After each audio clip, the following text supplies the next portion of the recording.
रामटेक के श्री शांतिनाथ भगवान की, पटनागंज के श्री बड़े बाबा की, 24 तीर्थंकर भगवान की, संत शिरोमणि आचार्य गुरुवर्षी विद्यासागर जी महाराज की, आचार्य श्री समय सागर जी महाराज की, मुनि श्री अभय सागर जी महाराज की, मुनि श्री प्रभात सागर जी महाराज की, मुनि श्री चंद्र सागर जी महाराज की, मुनि श्री निर्भीक सागर जी महाराज की, 3 कम 9 करोड़ मुनिराजों की, 1008 श्री सिद्ध चक्र मंडल महाविधान की,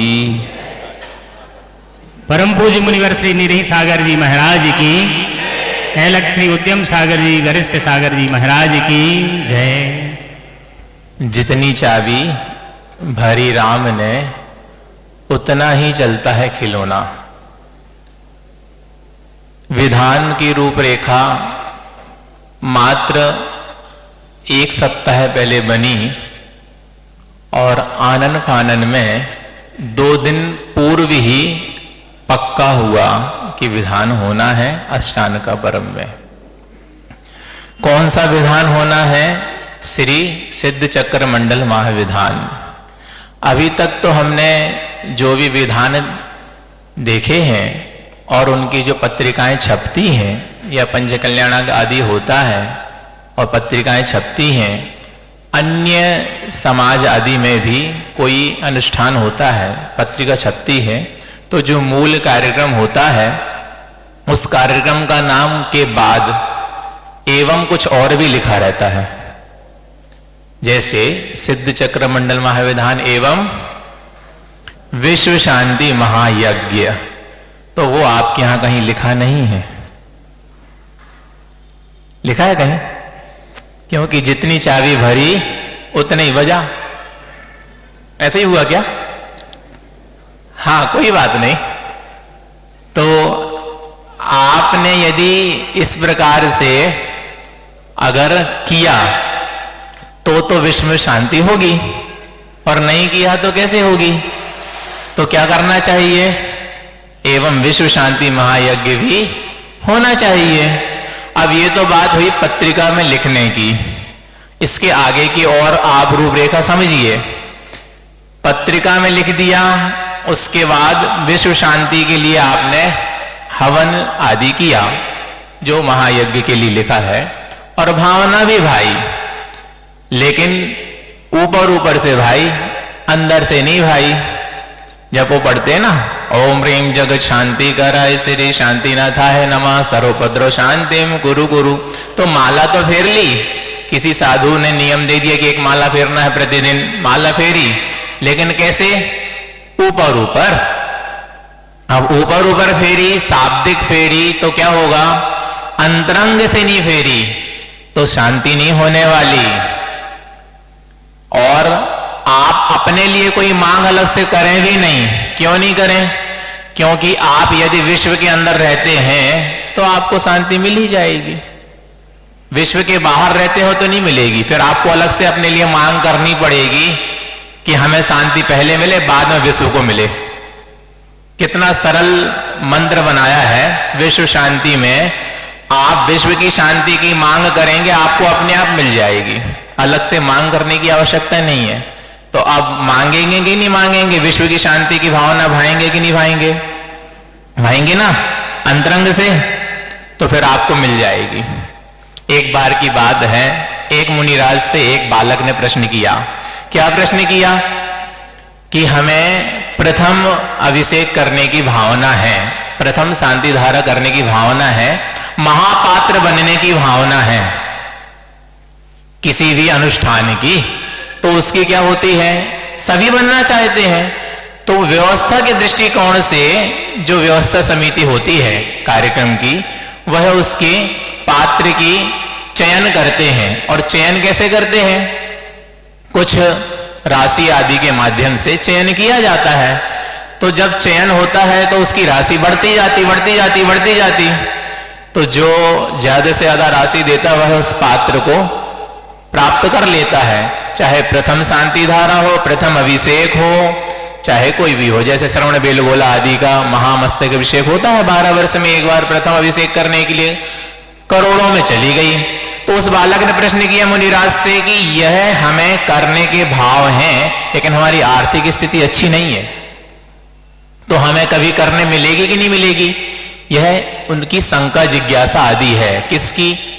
आप जैसे किसी, आपके बीच में भी ऐसे होंगे जिनके प्रथम करने के भाव और उनकी सामर्थ्य ना हो, तो वह प्रश्न कर रहा है मुनिराज से। तो मुनिराज ने कहा बहुत अच्छी भावना है, नियम से पूर्ण होगी, आशीर्वाद देते हैं। आज नहीं हो पा रही तो कल होगी, आपकी उतनी सामर्थ्य हो जाएगी तो हो जाएगी, और आप प्रथम अभिषेक या शांति धारा या महापात्र आदि बनने की पात्रता प्राप्त कर लेंगे, ऐसा हम आपको आशीर्वाद देते, क्योंकि भावना आपकी बहुत अच्छी है। लेकिन एक बात सुनते चले जाओ, अभी शंका का समाधान किया, एक बात सुनते चले जाओ। तुम्हारी ये भावना हो रही है, लेकिन तुमने पूर्व में क्या किया था? पूर्व मतलब पूर्व भाव में, पूर्व पर्याय में क्या किया था? जब तुम्हारी सामर्थ्य थी, जब तुम्हारी सामर्थ्य थी प्रथम करने की, तब तुमने क्या सोचा था मन के अंदर, अंतरंग में? पहले करो चाहे आखिरी में करो, फर्क क्या पड़ना है, मिल तो जाएगी। इसलिए आपकी सामर्थ्य वैसी बन गई अब इस भाव में, आखिरी में करो चाहे पहले करो, क्या फर्क पड़ता है? भगवान के सिर से ढारना तो है, तो पहले ढारो चाहे बाद में ढारो, ढारना तो मिल ही जाएगा। इसलिए आखिरी वाली सामर्थ्य आपकी बन गई, ऐसा उन्होंने उत्तर दिया था। एक बार की बात है, एक चंदेरी नगर है, सुना है आपने नाम? चंदेरी नगर में हम लोग पंचकल्याण के लिए, वेदी प्रतिष्ठा के लिए गए थे। वहां पर 4 वेदी नई बनी थी, उसका शिलान्यास 1 वर्ष पूर्व कराया था, और बीच में एक मूल नायक भगवान की वेदी है। 24 जो भगवान है वहां के प्रसिद्ध, जानते हैं, गए हैं कोई दर्शन करने? जैसे जैसे दोहे में लिखा है 24 भगवान का रंग, 2 गोरे, 2 सांवरे और 2 हरे, हाँ, और 2 लाल, ऐसे 8 रंग के ये हो गए, 2-2-2-2 करके, और 16 शेष स्वर्ण समान। जिन रंग के कहे उन्हीं रंग की 24 वहां विराजमान है, विश्व प्रसिद्ध 24 है, और लगभग 4.5 फीट के पद्मासन भगवान है, अतिशयकारी। ऐसे 24 भगवान के वहां प्रांगण में एक मंदिर है, बड़ा मंदिर, उसमें 4 वेदी तो नई बन गई, एक बीच की वेदी जो है मूल नायक पंचायती वेदी जिनको कहते हैं, वह पुरानी वेदी ही रही। और उन 4 वेदियों की वेदी प्रतिष्ठा के लिए हम लोग 3 महाराज जी थे उस समय, एलक छुल्लक जी आदि नहीं थे, और चंद्रसागर महाराज जी भी नहीं थे, 3 महाराज जी गए, निवेदन किया था उन्होंने, और एक परिवार और व्यक्तिगत विधान कराने के लिए मुनि संघ से जुड़ा था पूर्व से, तो वह 4-5 वर्षों से निवेदन कर रहा था कि आपके ही सानिध्य में करवाना है, जहां आप कहें वहां करवा लेंगे, व्यक्तिगत विधान करवाना था, और छोटा नहीं, अभी सामर्थ्य की बात बताई थी, छोटा नहीं, जितना खर्च होगा उतना हम करेंगे अपने तरफ से पूरा, ऐसा उनने भावना। भाई 4-5 वर्ष से पीछे लगे रहे तो महाराज जी तो एक ही बात बोलते हमेशा, निवेदन कर लो, किससे? अनुमति ले आओ, किससे? हाँ, वहां से अनुमति ले आओ आचार्य श्री के पास से। तो उन्होंने चक्कर काटे, एक आध बार में आशीर्वाद मिला नहीं, पुराने आचार्य श्री की बात चल रही है, आशीर्वाद मिला नहीं, कई बार चक्कर काटे, ऐसे करते करते 4-5 वर्षों में योग संयोग ऐसा बना कि वह रहते तो अभी वर्तमान में दूसरे नगर में है, लेकिन उनका जन्म स्थान चंदेरी में एक हाट के पुरा है, वहां रहते थे, 1-1.5 किलोमीटर है वहां से, वहां रहते थे। तो वहां हम लोगों का वेदी प्रतिष्ठा में जाना हुआ और उनका निवेदन करना हुआ, और फिर से उन्होंने निवेदन किया, और महाराज जी ने कह दिया कि आचार्य जी की अनुमति ले आओ, अभी हम लोग वेदी प्रतिष्ठा में यहाँ हैं, तो आपके यहाँ विधान करवा देंगे, अगर आचार्य जी अनुमति देते हैं तो। और वो गए निवेदन करने, संपन्न परिवार था। आचार्य उनसे परिचित नहीं थे, लेकिन उनको आशीर्वाद मिल गया और मुनिश्री का सानिध्य, मतलब हम लोगों का सानिध्य उनको प्राप्त हो गया। वेदी प्रतिष्ठा का कार्यक्रम के पहले उनकी विधान की रूपरेखा जम गई, और विधान की रूपरेखा जम गई तो 24 संवत्सरण विधान हुआ, सामान्य इंद्रदानी भी बने। ऊपर का जो मंच था बड़ा संवत्सरण उनके परिवार और रिश्तेदार बैठे रहे, नीचे के जो थे उनकी राशि कुछ न्यूनतम घोषित की गई और उसकी बचत राशि जो थी वह बड़े मंदिर 24 में दी गई। लगभग 65 लाख के आसपास आया होगा, और 45 लाख उनने अपने पास से उस विधान में पूरा खर्च किया। भोजन भी, वेशभूषा भी, हर चीज, द्रव्य भी, किसी से कुछ नहीं मांगा अलग से, पूरा उन्हीं की तरफ से खर्च था। सब कुछ हो गया। उस बीच में, विधान के बीच में कुछ एक ऐसी बात चली कि जो बीच की वेदी है पंचायती वेदी, वह पुरानी वेदी है और 4 वेदी नई अच्छी बन गई हैं, तो पुरानी वेदी को नई अगर कर दें तो कितना अच्छा रहेगा। तो वहां के जो पूर्वज थे उन्होंने आपत्ति जताई कि प्राचीनता खत्म हो जाएगी। प्राचीनता समझते, पुराना, तो उन लोग को हम लोगों ने समझाया कि प्राचीनता समाप्त तो हो जाएगी, मानते हैं, लेकिन 4 वेदी चमकेंगी और एक जो मूल नायक भगवान हैं वे ऐसे पुरानी वेदी में रहेंगे, और बीच बीच में उसमें खंबे लगे थे तो दर्शन अच्छे से नहीं होते थे। कैसे दर्शन होते थे? जैसे अभी मुनि सुब्रतनाथ जिनालय में देखा आपने कैसे करते दर्शन, खंबे के सामने आ जाए तो ऐसे दर्शन होंगे। तो क्या करें, उनको समझाया। तो प्राचीन जो लोग थे, जो प्राचीनता को सुरक्षित रखना चाहते थे, कुछ बातें और बताई कि आप जिस घर में रहते थे आपके परदादाओं ने बनवाया था, तो आप उसकी प्राचीनता क्यों नहीं कायम रखे, उसको तोड़वा करके नया क्यों नहीं बनवाया? नया क्यों बनवाया? अगर आपने उसको नया बनवाया है तो फिर भगवान को भी अच्छे नई वेदी में विराजमान करें, भगवान थोड़ी बदल रहे। ऐसा उनको कहा, तैयार हो गए। लेकिन एक बात उन्होंने रख दी। क्या रख दी? कि देसी पाषाण की वेदी होनी चाहिए। देसी पाषाण तैयार हो गए और उसका काम चालू हो गया विधान के बीच में ही, और टूटना चालू हो गया वेदी। योग संयोग ऐसा हुआ कि वेदी के ऊपर जो छत थी, छत वेदी के ऊपर वजन था उसका, जुड़ी हुई थी। समझ रहे आप लोग? नहीं समझ रहे? वेदी के जो ऊपर छत थी, लेंटर पुराने जमाने का 3 फुट मोटा, वो वेदी के ऊपर उसका वजन था। जब वेदी तोड़ी तो पता चला कि छत भी गिरने वाला, और उसके ऊपर शिखर था, बीच में एक ऊपर कमरा था, कमरे के ऊपर शिखर था। तो ऐसी बात आई कि शिखर भी निष्ठापन करना पड़ेगा। उन्होंने कहा ठीक है, छोटा ही शिखर था, शिखर निष्ठापन किया गया, कमरा भी तोड़ा गया, और फिर कमरे के अंदर एक वेदी थी चबूतरा जैसा, छोटी सी कुठलिया जैसी थी, और उसको भी जब तोड़ा तो उस वेदी के अंदर 84 भगवान निकले।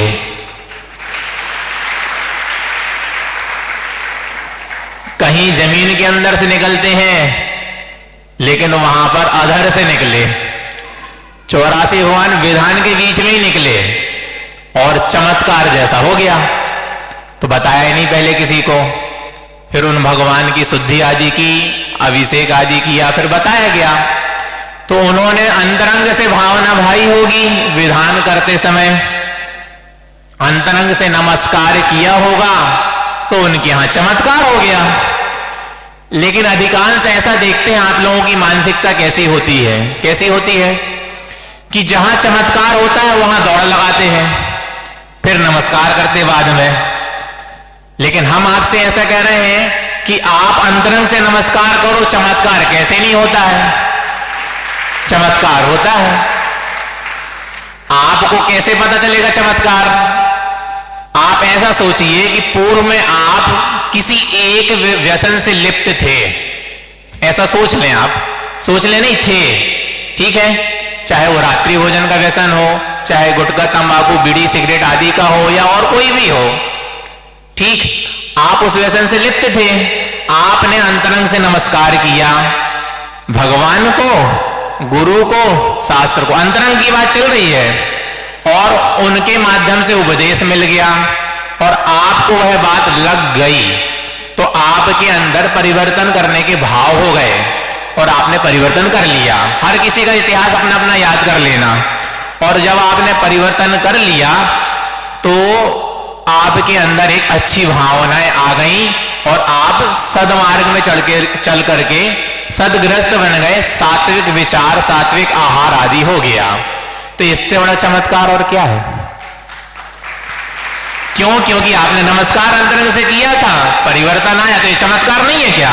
यही तो चमत्कार है। चमत्कार क्या चाहते आप?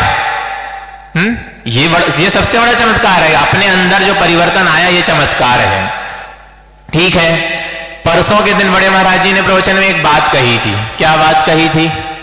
उन्होंने कहा था कि आचार्य श्री बड़े बाबा से, कुंडलपुर के बड़े बाबा से और इन बड़े बाबा तक आए। आप सभी लोग को पता है, उन्होंने कहा भी था। और क्या कहा था? डोली में आए। क्यों आए डोली में? क्योंकि उनकी शारीरिक क्षमता नहीं थी। और यहां पर डोली में आने के बाद बड़े बाबा को उनने अंतरंग से नमस्कार किया तो उन्होंने उनको क्या कर दिया? युवा कर दिया, युवा। और वे ऐसे गए 600-700 किलोमीटर, युवाओं की भांति गए। और फिर बाद का तो आपको पता ही है, अंतरिक्ष पार्श्वनाथ गए और वहां कुछ योजनाएं बनी, दीक्षाएं आदि हुई। उसके बाद फिर वह डोंगरगढ़ आए। फिर उनका स्वास्थ्य कुछ ज्यादा ही गड़बड़ हुआ। बीच में उनका एक बार जाना अमरकंटक, न्योरा, तिल्दा आदि हुआ पंचकल्याणक के लिए। फिर वापस आए, डोंगरगढ़ में रहे। स्वास्थ्य ज्यादा गड़बड़ हुआ और उनकी शारीरिक स्थिति भी बिगड़ी। और आयु ही अपन उतनी माने कि उतनी आयु थी और उनका वहां पर समाधि मरण हो गया। ठीक। इसके बाद सारा का संघ जो है कुंडलपुर पहुंचा। आचार्य पदारोहण के पूर्व आप लोग को जानकारी तो होगी ही, आप लोग गए भी होंगे। और पूरा संघ पहुंचने के बाद आचार्य प्रतिष्ठा हुई, आचार्य पद को चुना गया, आचार्य समय सागर महाराज जी बन गए। उसके बाद सब संघों को वर्षा योग के लिए पहुंचाया जाने लगा। एक कितना बड़ा चमत्कार हुआ आप सुनिए। जब वर्षा योग के लिए सबको संकेत मिल रहे थे तो मुनि श्री योग सागर महाराज जी, ऐसा अपन मान ले, मुनि श्री योग सागर महाराज जी का सबसे पहला संकेत कहां का था? दमोह का था। और उनके संग में दमोह वाले महाराज जी भी थे, निर्मोह सागर महाराज जी। लेकिन पता नहीं कैसा हुआ कि दमोह का जो है उनका छूट गया, वहां से बंडा पहुंच गया। बंडा के संकेत हो गए कि बंडा जाना है और उनके संग में बंडा के 2 महाराज। लेकिन पता नहीं ऐसा क्या हुआ कि बड़े बाबा ने उनको खींच लिया और उनके संग में पटनागंज के एक महाराज जी थे, निर्भीक सागर महाराज जी। खींचा कि नहीं खींचा? तो बड़े बाबा ने खींच लिया। और बड़े बाबा के जो रक्षक देव थे तो उन्होंने क्या कहा कि जैसे आपने आचार्य श्री को युवा किया था और उनके मन में ऐसी बात रखी सब महाराज जी के संग में कि उनको तो आपने युवा कर दिया, हमको भी युवा करो, तो इनको भी युवा कर दिया। आप देखो कैसे कैसे बुलाया, ऐसे नहीं बुला लिया, ऐसे घुमा घुमा के। हो सकता आचार्य श्री ने कहा हो, देवों के माध्यम से आचार्य श्री ने कहा हो कि हमको तो युवा कर दिया और जिनने हमें युवा किया तो उनको भी युवा कीजिए, तो उनको युवा कर दिया। ऐसे आपके भगवान को युवा बना दिया और उनकी शक्ति ने ही हम लोगों को भी खींच लिया। नहीं तो हम लोग भी कहां कहां इतने घूम किया, 185 किलोमीटर, और कहीं से कहीं तक हम लोग के भाव तो नहीं थे, लेकिन बड़े बाबा ने ही बुला लिया तो हम लोग भी आ गए। और फिर कितनी बड़ी बात है कि ये विधान यहां से नहीं होना था, इस प्रांगण से, इस परिसर से, बड़े बाबा के सामने से। और क्या बोल रहे हैं, कब हुआ था बड़े बाबा के प्रांगण में? 1993 में, 95 में एक विधान हुआ था। उसके बाद बड़े बाबा के प्रांगण में ऐसे विधान नहीं हुआ, तो ये विधान उसके बाद बड़े बाबा के परिसर में ही हुआ। आप सोचो कितनी बड़ी बात है। तो ये सारे चमत्कार होते चले जा रहे हैं। अब एक बात और आपके सामने रखते हम, आप लोग उसको अन्यथा नहीं लेना। कोई भी व्यक्ति दान दे रहा है बड़े बाबा के मंदिर के बनने के लिए, बाजू में पहले 5 मंदिर बन रहे हैं, उसके ऊपर 5 वेदी रहेंगी, उसके बाद बड़े बाबा का मंदिर बनेगा। तो किसी के अंदर ऐसा भाव ना आ जाए कि हम दे रहे हैं इसलिए बड़े बाबा का मंदिर बन रहा है, मतलब मद ना आ जाए, घमंड ना आ जाए, उनके लिए ये बात बोल रहे हैं। आप दान नहीं दे रहे, आप तो अपनी आत्मा का कल्याण कर रहे हैं अपने द्रव्य को दे करके, क्योंकि आपके 6 आवश्यक में लिखा ही है, क्या लिखा है कि अपना द्रव्य देते जाइए, उसको देकर के आप अपना आवश्यक कर रहे हैं, अपना पाप काट रहे हैं, जो आपने पूर्व में वर्तमान में पाप आदि किए हैं उनको काटने का साधन है ये, ठीक, आवश्यक में है ये दान जो है। लेकिन घमंड ना आ जाए इसलिए आपको बता रहे हैं कि बड़े बाबा का मंदिर, जो कुंडलपुर के बड़े बाबा हैं, उनका मंदिर आपके सबके सहयोग से बना है, ये व्यवहार में कहते हैं सब, और व्यवस्थापक हम भी कह देंगे। लेकिन हमारे अंदर तो एक बात आ रही है कि आपने बड़े बाबा का मंदिर नहीं बनाया, बड़े बाबा के मंदिर को बड़े बाबा ने स्वयं बनवा लिया। कैसे बनवा लिया? यदि वहां पर आपके भाव उनको ऐसे टकट लगा के देखते ना, ऐसे आंख की पलक झपक ना जाए, बड़े बाबा का आकर्षण ही खींचता है, तभी आपके भाव हो जाते हैं अभिषेक करने के, विधान करने के, कुछ भी। वैसे ये बड़े बाबा भी अपना मंदिर बनवा लेंगे, आप अपने अंदर मद नहीं ले आना, उनके जो स्वरूप है, उनका जो आकर्षण है, जो ऊर्जा है, वही खींच लेगी और आपके भाव देने के हो जाएंगे। जो व्यवस्थापक हैं वे भी ना सोचें कि हम नहीं देंगे तो कभी नहीं बन पाएगा, ये हमारे भाव कह रहे थे, आप ये मत समझना कि ऐसा ही है, हमारे भाव कह रहे थे इसलिए हमने आपके सामने रख दी, आपके अंदर मद ना आ जाए।